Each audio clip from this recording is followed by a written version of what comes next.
For those of you guys who are just getting into drop shipping and are thinking of going the route of using influencer marketing to promote your store, you might want to keep on watching.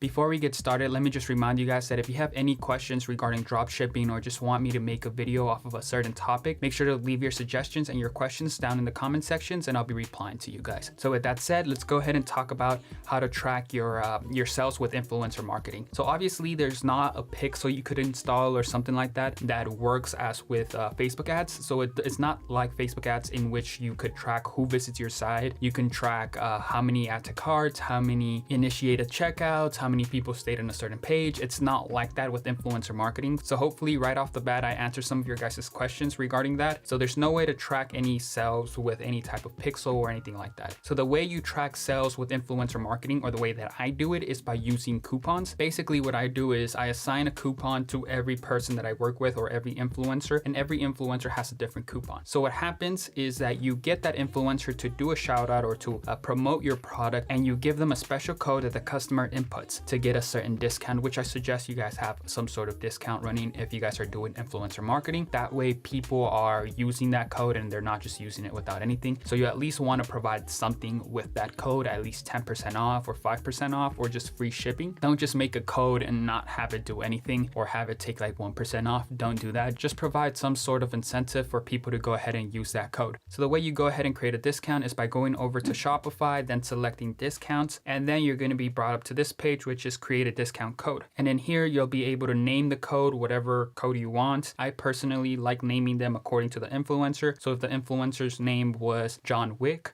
I would make the coupon code WIC23 or John27 or John Wick. So something related to that person. That way it feels like the customer or that influencer is getting a special discount for their audience, and then the audience are more likely to buy from you just because they feel like the influencer really cares about them because they went out of their way to get them a discount, or you're offering a discount only for people who follow that particular person because your discount code is named after that person. So hopefully I didn't lose any of you guys there. But after you go ahead and name it whatever you want, you could select the option of what you want it to do. Do you want to have to take off a percentage? Do you want a fixed amount? Do you want free shipping, or do you want buy X and get Y? What that means is when you buy this product, you get this product for free. So after you decide all that, you could go ahead and select what country. That's only for selling in specific countries, or you only ship out to specific countries. Then you could go ahead and set the minimum purchase requirement, which I leave at none. Customer eligibility, just put everyone. Then for usage limits, I would suggest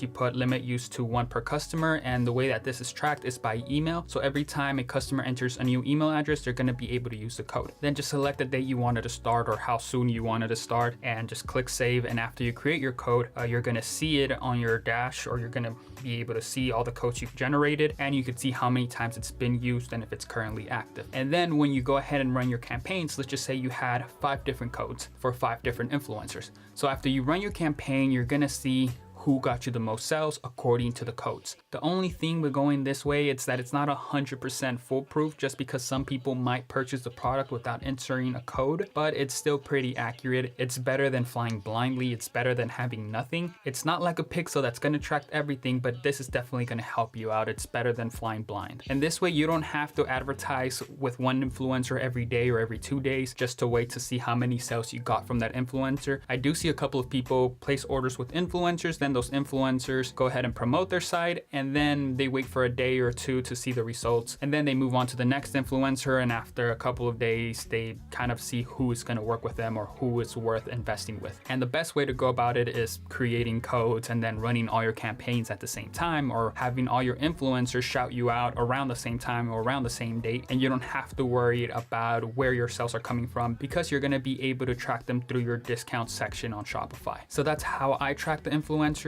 And if you guys want to track them, or if you guys plan on doing influencer marketing, this is a way you could go ahead and track multiple influencers without having to wait so long for them to actually put in the orders. And if you guys are planning to do influencer marketing, I would suggest you guys go this route and use discounts to track everything instead of waiting a day or 2 after an influencer shouts you out to see the results and to be able to fully understand your results. So hopefully that all made sense. If you guys still have any questions, feel free to leave a comment down below. And thank you guys for watching. I'll see you guys in the next one.